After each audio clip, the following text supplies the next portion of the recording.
11LS série 63. Alors avant de commencer, vous pouvez remarquer quand même que les questions sont très similaires, plus que d'habitude, euh, aux deux séries précédentes. Donc sans vouloir vous spoiler, le bilan pourrait aussi ressembler à cette série-là. Alors, question 1. Calcule la longueur d'un arc de cercle dont l'angle au centre mesure 60 degrés, dont le diamètre 4 cm. Alors là, tout de suite, on se méfie. Diamètre 4 cm. Donc, conversion, rayon égale 2 cm. Alors, sachant que pour la longueur, on peut aussi utiliser le diamètre dans la formule, mais c'est vrai qu'on a plutôt l'habitude d'utiliser le rayon. Donc, longueur, c'est 2 fois pi fois rayon fois l'angle divisé par 360. Donc, soit on a fait la petite conversion, puis on utilise ça, ou alors on peut aussi dire que c'est directement diamètre fois pi fois l'angle sur 360. Et dans ce cas-là, on va pouvoir mettre directement, alors c'est ce qu'on va faire ici, on met 4. Bon, de toute façon, le 4 va être recomposé si on prend la première formule. Donc 4 fois 3 à la place de pi, puisque toujours pas de calculatrice. Encore une étrange ressemblance. Donc, et fois, alors l'angle, 60 degrés sur 360. Là encore, on va simplifier avant de faire des calculs. Alors 360, c'est 6 fois 60. Donc hop, hop, on a 6 en dessous, parce que j'ai pas retrouvé de 6 là-haut. Par contre, j'ai un deuxième stade, c'est-à-dire que 6 et 3, il me reste 2. Et finalement, ma longueur, c'est 4 divisé par 2, c'est-à-dire 2 cm environ. Question 2. Calcule l'aire d'un secteur avec rayon 4 cm et alpha 90 degrés. Donc en fait, c'est un angle droit là, c'est un quart de disque. Donc l'air, pi fois rayon au carré fois alpha sur 360, ce qui sera environ 3 fois 4 au carré fois, alors l'angle 90 sur 360. On va chercher les simplifications. 360, c'est 4 fois 90. Et j'en ai un là de 4. Il est au carré, mais ça veut dire que je peux en piquer un. Donc, j'enlève le carré. C'est comme si je simplifiais par 4. Du coup, 4 fois 90, 360. Et il me reste finalement, comme R, 3 fois 4, 12. Le rayon est en centimètres. Donc, la surface, ou l'air, sera en centimètres carrés.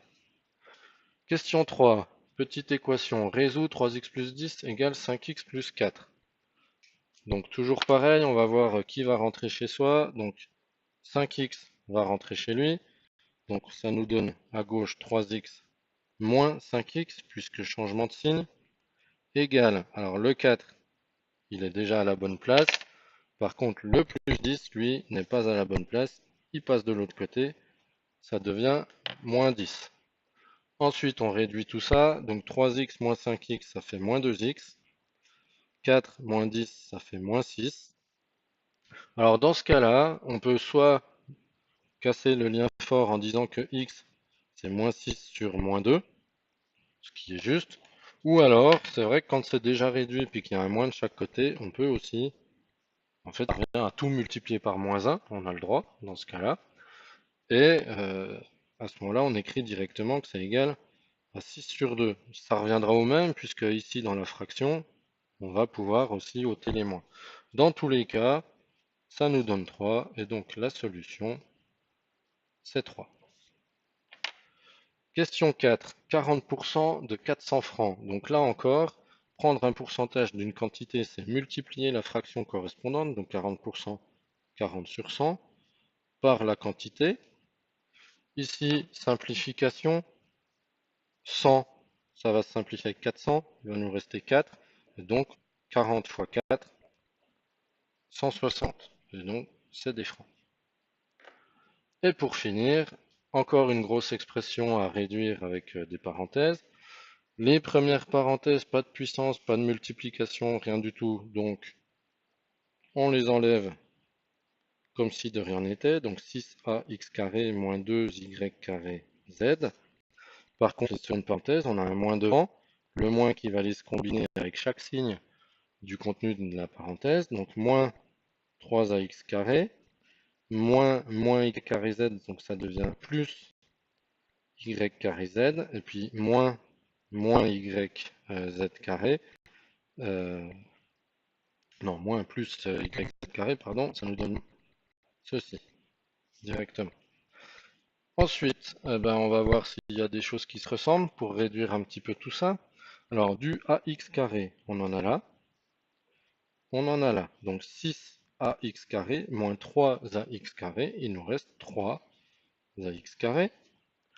Ensuite, et toujours d'où l'importance des couleurs pour ne pas se mélanger, du y carré z, on en a moins 2 ici, et plus 1 ici. Donc moins 2y carré z plus y carré z, il nous reste moins y carré z. En fait, les lettres, on ne les calcule pas, on calcule que les coefficients. Et pour finir, ben, il est un petit peu tout seul. Moins yz carré, ben, comme il est tout seul, hein, pas de changement, donc on le recopie. Moins y z carré. Et nous avons terminé.